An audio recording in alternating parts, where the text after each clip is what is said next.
So, Techtober is still going full blast, but unlike many people in the tech community, I actually passed on the iPhone 12, and that was simply because I was waiting for the iPhone mini.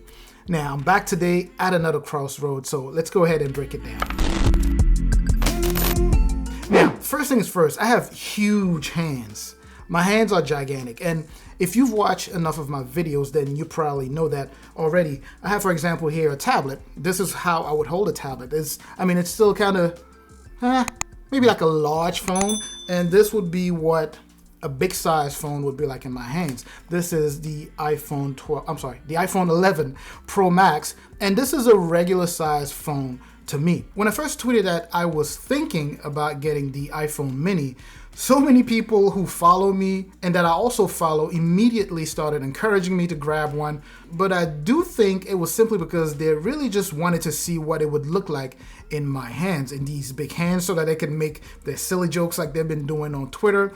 And since I'm so used to having only large phones. Again, if you know me well enough, you might know that the iPhone 4 along with the iPhone 5S were my all-time favorite design of an iPhone.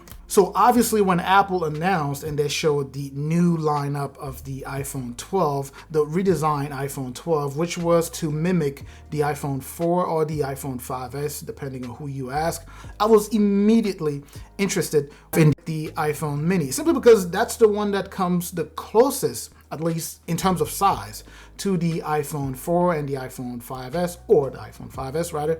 But in terms of looks, they are obviously different.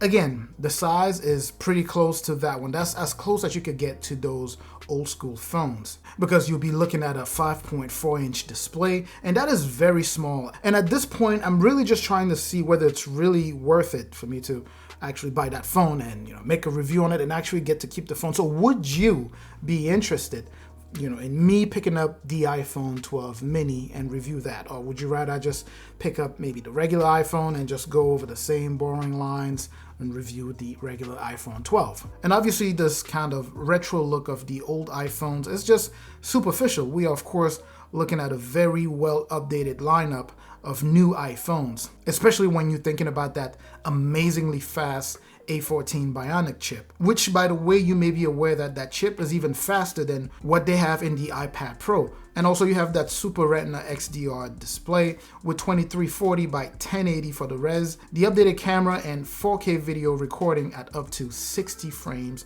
per second. Now that iPhone 12 mini is supposed to be small, and the battery is also supposed to be small, and I believe it's supposed to be just a little bit over 2200 milliamp hour battery, and according to Apple will actually run a good 15 hours of video playback, but we'll get to see that. Anyways, with all of that being said, Apple does not offer this in a gold color like they did on the iPhone 5S, and that's kind of disappointing for me specifically. And since I would actually love to have a gold iPhone, let me actually ask you this question, and I will be asking you this with the same purpose as I had when I was asking about the iPad Air 4.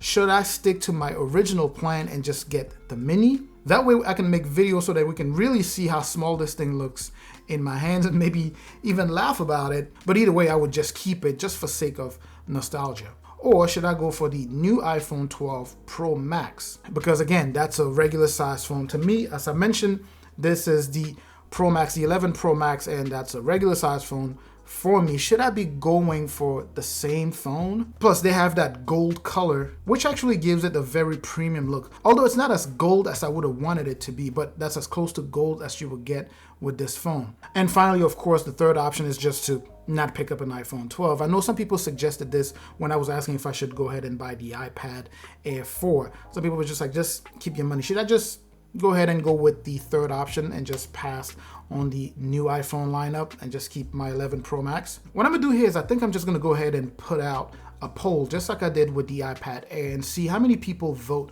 for me to either pick up the mini or the regular 12 or the Pro Max, or even just nothing and just keep my 11 Pro Max. Now, with all of this being said, please drop your comments in the comment section, your suggestions or your take, your opinion, what you really think about this situation to help me make this decision the same way we did with the iPad Air 4 before I went ahead and bought that. I truly appreciate your take on this, and I look forward to going that, getting that back and forth with you in the comment section. I truly appreciate you watching the video, of course, till the end. It wasn't necessarily a video to provide you with information, but rather to ask you for help to make this decision. Thanks again for watching, and of course, as always, please don't forget to subscribe. I'm going to catch you in the comment section, and I'm also going to catch you in the next video. And up until then, stay safe out there.